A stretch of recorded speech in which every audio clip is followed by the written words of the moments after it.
பெசன்ட் டெக்னாலஜில manager support, trainer support நான் எப்படி உங்களுக்கு சப்போர்ட் பண்ணிருந்தேன். ட்ரெயினர்ஸ்னா லைக் அவங்க வந்து டெய்லி ட்ரெயின் பண்ணுவாங்க. அதுக்கப்புறம் வந்து டாஸ்க் கொடுப்பாங்க. வீக்லி டாஸ்க் கொடுத்தாங்க. அப்புறம் ப்ராஜெக்ட் பண்ணேன். பாலா சாருமே ப்ராஜெக்ட் பண்ணி அதை வந்து முன்னாடி ப்ரெசன்டேஷன் மாதிரி பண்ணணும்னு சொன்னாரு. ஸோ அது வந்து ரொம்ப யூஸ்ஃபுல்லா இருந்துச்சு. அதனால நிறைய கத்துக்கிறோம்.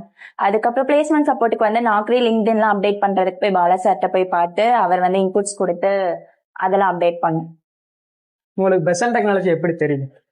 நான் வந்து கூகுள்ல பார்த்தேன். பெசன்ட் டெக்னாலஜிஸ் வந்து 100% பிளேஸ்மெண்ட்னு சொல்லியிருந்தாங்க.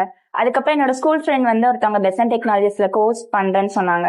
ஸோ அதனால நான் கூகுள்ல பார்த்தப்ப எனக்கு வந்து அவங்களே கால் பண்ணாங்க. ஸோ நிறைய எப்படி இருக்கும் அந்த மாதிரி சொன்னாங்க. அதனால நான் வந்து எனக்கு இங்க நியர்பையா இருந்தனால இங்க வந்து நான் வந்து சேர்ந்தேன். இன்டர்வியூ எந்த மாதிரி ரவுண்ட்லாம் இருந்தது? என்னோட இன்டர்வியூல வந்து லைக் 2 ரவுண்ட்ஸ் இருந்துச்சு. ஃபர்ஸ்ட் ரவுண்ட் வந்து ஆப்டிடியூட் இருந்துச்சு. அதுல வந்து ப்ரோக்ராமிங் கொஸ்டின்ஸ் இருந்துச்சு. செகண்ட் ரவுண்ட் வந்து ஃபுல்லா கோடிங். 6 ப்ரோக்ராமிங் கொஸ்டின்ஸ் இருந்துச்சு. அது வந்து எப்படி இருந்துச்சுன்னா கொஞ்சம் சிம்பிள்ல இருந்து காம்ப்ளெக்ஸ் போற மாதிரி இருந்துச்சு.